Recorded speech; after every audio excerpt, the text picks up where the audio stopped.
sharing and lots of joy in this season. If you're new here, this is your safe space to get the clarity you need for your daily decisions and to help you to live the kind of life that God intended. I'm Mimo, and this is my husband. I am Yinka. And we're so glad to be on the episode today with you. So Yinka, what are we talking about today?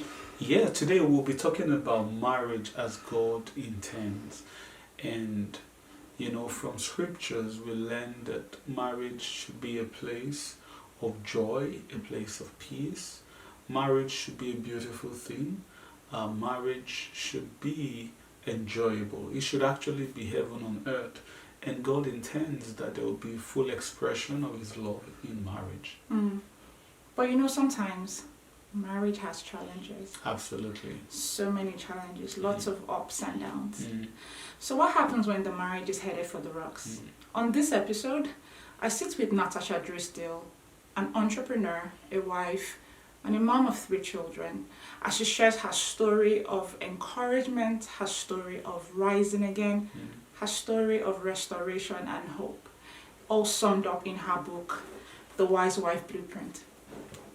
How did you start? Where are you from? What do you do? That sort of thing. Of course. In the nutshell, I guess. My name is Natasha Drisdelle, and I have been married now for 20 years. The Wisewife Blueprint is really, it's based on my personal story of being completely disillusioned with marriage and feeling like I got completely hoodwinked, especially growing up in the church. And then sort of my come to Jesus moment of having my marriage fall apart and then realizing that there was some personal responsibility that I needed to take. And then the fight to save that marriage, despite my husband not wanting anything to do with me or with our marriage. And so really that idea of can one person alone fight to save a marriage? And that is our story and the story of many of the other women in the book and just hundreds of women and men too, that I have since met and heard their stories that are similar. So it's not as odd as one might think, even though in our culture, it's very counterculture.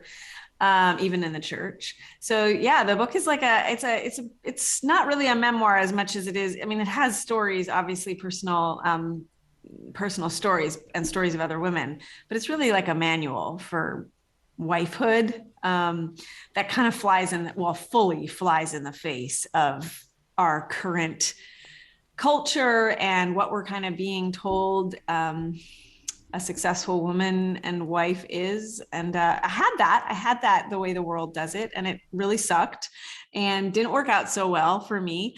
And so I tried it God's way. And the book is really just all about that and how it can be better than we think, going God's way. Imagine that. Amazing, Natasha. I read your book and it was just really interesting.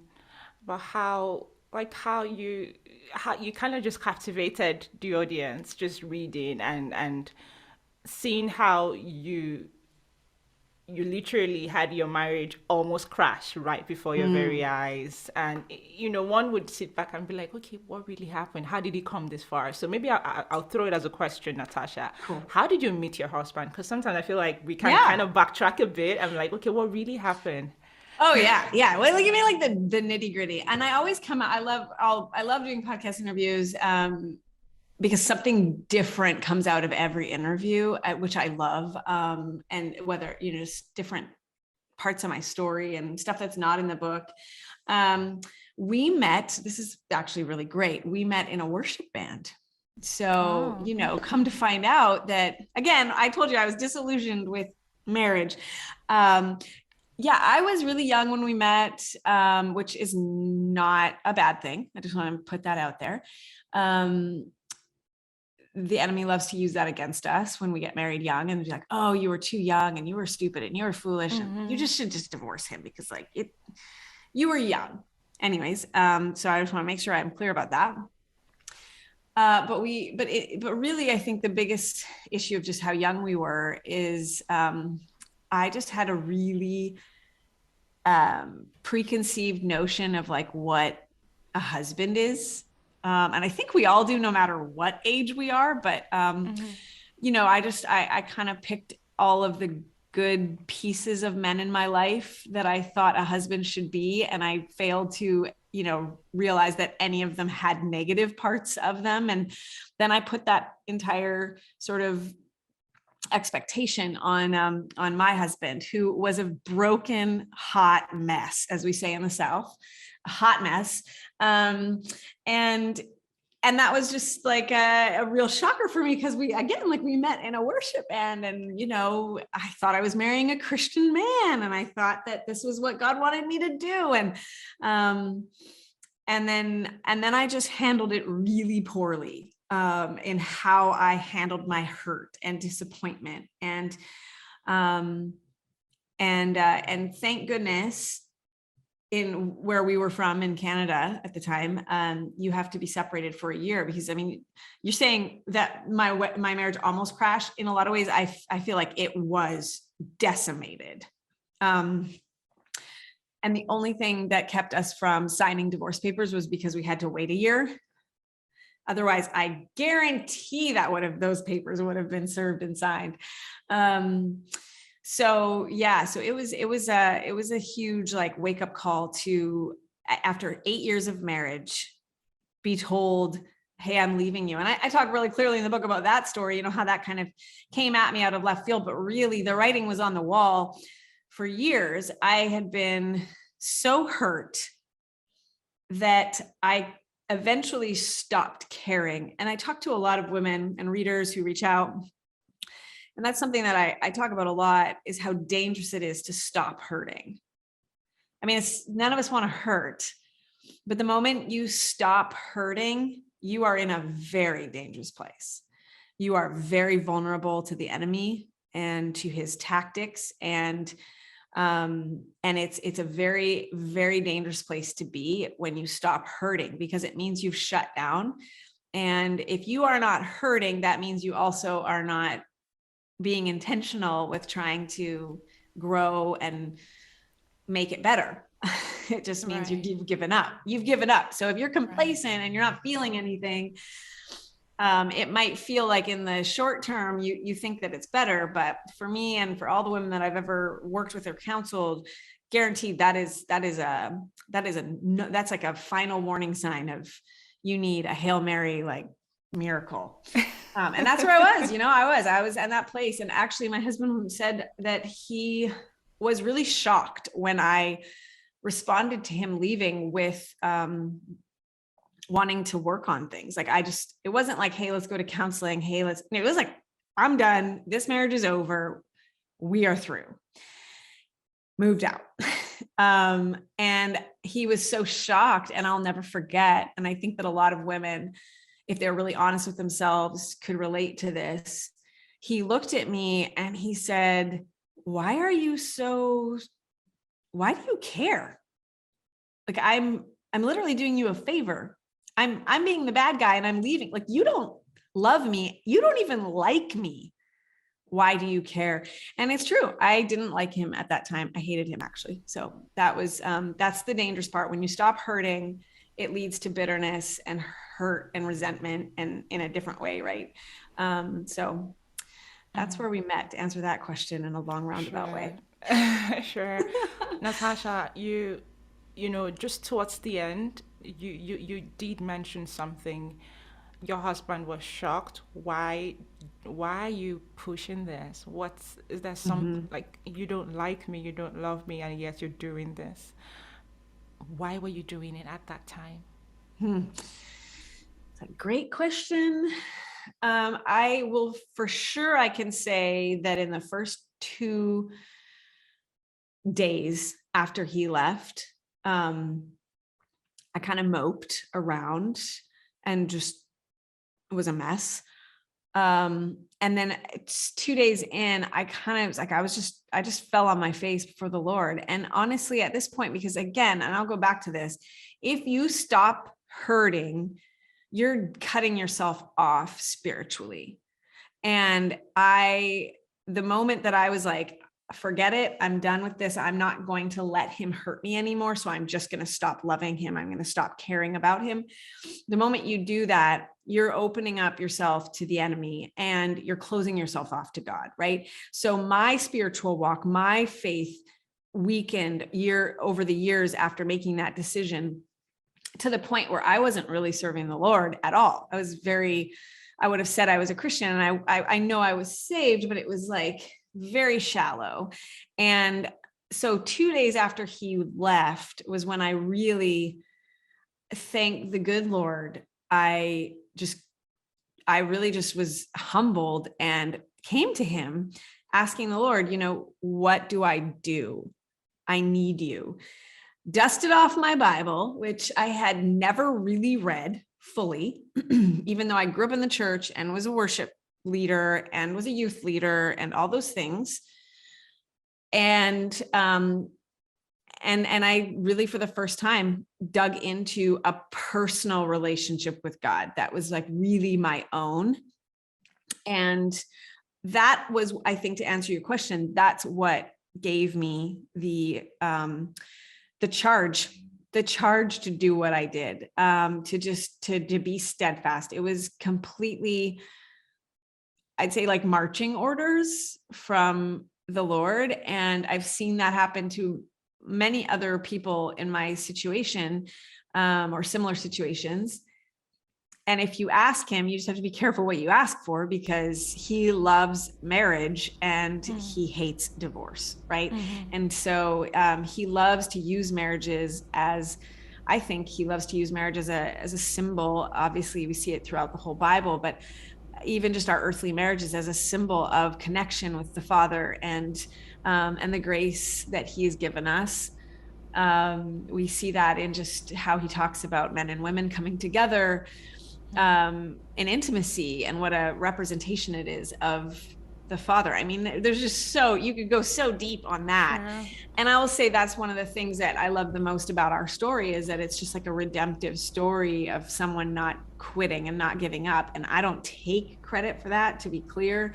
Yes, I was the one who did, stand in the gap, so to speak. But ultimately, I was very, very grateful that was my position, because I knew full well that I could have easily been the one in Tim's shoes, in my husband's shoes. I could have been the one with the hard heart that was just completely hopeless. And so, yeah, that was definitely my marching orders by the Lord that I feel I got every time I opened my Bible, which I did a lot over that year. I read my Bible back and forth probably 3 times in that year, which, again, like I said, I had never read before, really read. And there was just so much rich reward that eventually I wanted to. It wasn't even really much of a duty. Right. There's just that beautiful thing I hear as I listen to you, Natasha. I just hear that beauty in coming to your knees, coming from that place of, like God, and then you realize everything is crashing right before your eyes. And you then realize that you can't do this by yourself and you need God. And then you humble yourself and go back to God. I'm like, God, here, help me. Seriously, the best thing that ever happened to me. It's great that, like, our marriage is amazing. I mean, I will say that we've now, we separated at the 8-year mark. We were separated for a year. It was 2 more years after that before my husband even loved me again. And a couple years after that, before he came back to the Lord and was no longer an atheist. And so now, fast forward to today, we're almost 21 years in, and post separation, 10 years post separation, it's like a completely different marriage. All that is amazing. I'm so thankful. We have 2 children. We haven't talked about that, but we had 2 twin boys. When we first separated, they were 3. And so now they're 16, and they have a complete and whole family, which is nothing short of a miracle. And then, of course, we had another child just a few years ago So now we have a daughter who wouldn't even exist if it weren't for us getting back together. So all that is amazing. But I will say, even besides all of that, it was the best thing that could have happened to me, because I cannot and don't want to imagine what my life would have been like had I not been rocked like that. If I had not have been humbled, and if I hadn't, I would say fall on my knees, but like I fell on my face. It was just like, desperation. And that's where I actually have this thing that I say all the time now when I'm praying and just as I'm reflecting on myself. It's, Lord, please help me to be willingly humble, because I never want to be humbled by you again. I mean, it was amazing. It was what I needed, but man, did it suck. I don't want that. I don't want to have to learn lessons that way. So can you please just help me to be teachable and to be willingly humble? That has poured over into so many other areas of my life, which is why I can say, I mean, obviously it's easier now in hindsight, but even in the midst of my trial, I was able to thank God for it. And that's really, really important, because we can be pleading with the Lord to deliver us from something and fighting this spiritual battle to get, an answer to something that we need. But if we are not thankful in the pleading and in the crying out to him, if we're not grateful, even for the trial, I don't see him delivering us, like I just don't see it. Maybe that's happened for some people, but I have not seen it.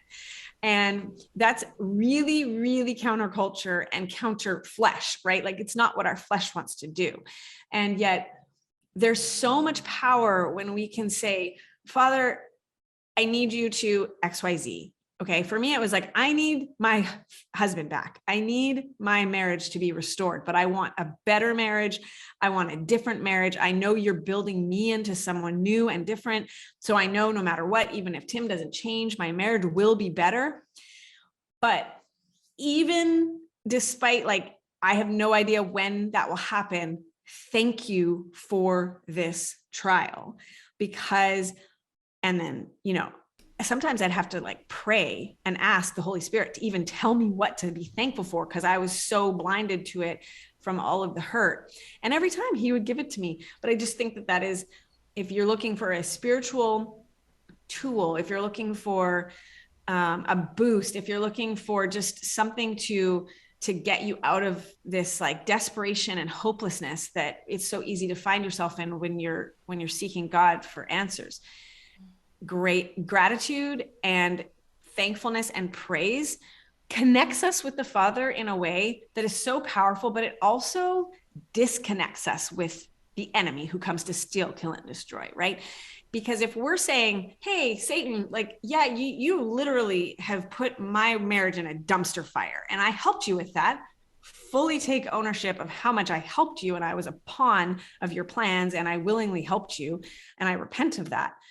But ultimately, like that dumpster fire, if I'm actually praising God for it and thanking him for it, you now have no control over me. Like I just basically took away all your steam, because what does he have left then? True. So I think that that's one tactic for sure to use if you're feeling really like desperate for God to come to your aid. Have you been grateful for it? Not just grateful for like, oh, I'm thankful I have a house, and I'm thankful that I have a roof over my head and food on my table. Like, come on. No, you want big answers to big prayers? You got to do hard things. And that is dying to yourself and saying, thank you for this trial. Teach me what I need to know from it. Show me what I need to learn from it. Open my spiritual eyes. Help me. And thank you for this. Like, if you get your heart to that place, watch out, because big things will happen. Wow, Natasha, like I'm like, this is so profound. This is so profound. And at this point we're wrapping up, and I just want you to kind of just tell a bit more for those who are listening right now. And this month we're talking about it's February, it's love and relationship, and we're talking about these things that are quite important in marriage, and with ourselves as men and women. If there are like three big things that you learned from that experience that changed you, and now every time you get a chance to speak to other women and men, when you get a chance to, like you get to tell them these things, and possibly from your book, what would those be? Ooh, okay. Let's see. Okay. Well, there's so many things, but I'm going to say some things that come to mind for sure. I mean, most people that I talk to are in really dire straits, right? Like their marriages are falling apart. And I would say one of the biggest things that I want to let people know is that there is hope. That just because someone says, I don't want to be with you anymore. I mean, we're talking covenant of marriage here, okay? This is just to make sure everyone understands. I'm talking about the covenant of marriage. It doesn't mean that the story is over. It's when both people give up is when a marriage ends. Our world will tell us that it's when one person walks away. And I would say our God is bigger than that. And you can go to him and he will, ask him, just ask him what you're supposed to do next. Like I said, getting that sort of marching orders. Another big one, I think that is just really difficult right now because it's so common in our culture is the power of submission, which I guess is kind of an oxymoron in some ways, but it's not. There is great power in learning how to submit and what that really means. And I talk a lot about that in the book. And I think I almost named the chapter Why Submission is the 4-Letter Word of the Bible, but I don't think I did. I think that got pulled out. But I feel like, it's that scandalous to talk about submission as a woman. I mean, heaven forbid that you would be this weak-willed woman. Well, no, actually submission requires great internal fortitude and strength and spiritual wisdom, and is so powerful and will bring amazing and huge breakthrough in your husband. It's when we actually stop trying to change him that we then can let God change him, right? And when we finally take the emphasis off of him and put it on ourselves. And then lastly, I think just tied to that, another thing that I like to, I got so many nuggets of things that people say, that's the thing that sets me free. That's the thing. So let's just say the thing that's coming to mind though right now is I really do believe that God has made us as women the more intuitive, maybe more spiritual connect, we more easily connect spiritually with the Father. And that's just not theology. That's just my personal opinion. I'm sure there's some theology back there for that, but just in case someone's fact checking me. And yet here's where we go wrong. So I feel that we do as women have a very deep and a connection with the Spirit where we can get these insights, like spiritual intuition that our husbands do not have, or maybe have in a different way, or, it's just different. Here's where it gets really unfortunate, twist though. As always, the enemy takes what is good and he twists it and he tries to manipulate it to turn it into bad. And where we as women in this day and age especially go really wrong, and maybe this was always, but is we get that intuition that the Holy Spirit is almost leading us into what we see is broken in our husband.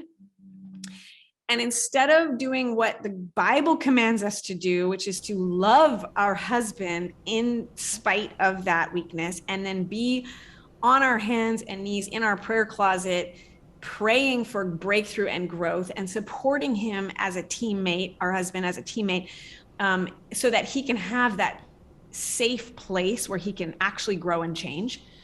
Instead of doing that, we nag, We take it upon ourselves to change him. We take it upon ourselves to teach him. We take it upon ourselves to educate him or communicate our Because I feelings. feel like I know stuff already that you don't, so let me tell you what to do, right? And we completely cripple what God could do in his life because we say, you know what, God, I got this. Thank you for that. I've got this. And God says, I mean, he's just like, okay, well, I'm going to let that blow up in your face because I'm not, as a good father, I'm not going to like reward you for that bad behavior and change your husband. I'm going to let you come to your own end. And then maybe you'll give me a shot to do this. And so that's one thing that I would say as women in this very much like our generation, our entire culture is just like, you know, express how you feel and really like wear the pants essentially, right? I would say try it. If that's not working for you, you might want to try a better way, which is in your prayer closet in secret and fasting and praying for breakthrough in your husband while you love him and pray for God to fill your heart with love for him, despite the ways that he might be hurting your feelings essentially, right? Or not being there for you the way he should. And watch what God does. That's what I would say there. Absolutely, Natasha. I hear you loud and clear when you talk about the culture today and how, there's that whole thing about feminism and, women rights and that everyone's an activist these days. And you're like women, you have a right. We do have rights, yes, but in a marriage, in the context of a marriage, there is order. And God had created it that way, and he made the man the head, and then the woman is there as a helpmeet for him. Yeah. And so it's not like it's your turn. Like I'm the one who's the boss. It's no use fighting for anything. Like there's that order already. And you hit the nail on the head. You have a right. You have a right to be hurt, and you have a right to be upset, and we have rights to feel a lot of things, but the question is, where's the fruit when you give in to feeling those rights and you're entitled to that hurt? I'm entitled to feel this injustice. Well, okay, that's great, but what's it getting you? Because that's not breakthrough. That's not where God comes in and brings about change. When we sit there and we stand on our rights while we sin and justify our sin with our rights. Well, you did this, so now I get to fill in the blanks, but it's sin. It's sin that's filling in the blanks, right? So even if it's justified in our worldly way or our fleshly way of understanding things, it's not what God's calling us to do, and it really does, in the end, hurt us more. So you're right. Right. I'm going to wrap it up here. And I'm just like, this book is so powerful. I read it and I'm just like, wow, powerful book. I feel like everyone should go get it. And Natasha, if people want to get your book, The Wisewife Blueprint, how do they get a copy of your book? Yeah, you can. It's available on Amazon in quite a few countries, and then also online for people who are listening in the United States. They can buy it at wisewifeblueprint.com if they want a signed copy. And then for anyone else who's outside of the US, Amazon's your best bet. And you can find me on Instagram at Wisewife Blueprint. Amazing. Thank you so much, Natasha, for Thanks, making Mimo. Appreciate it. Thanks for having me.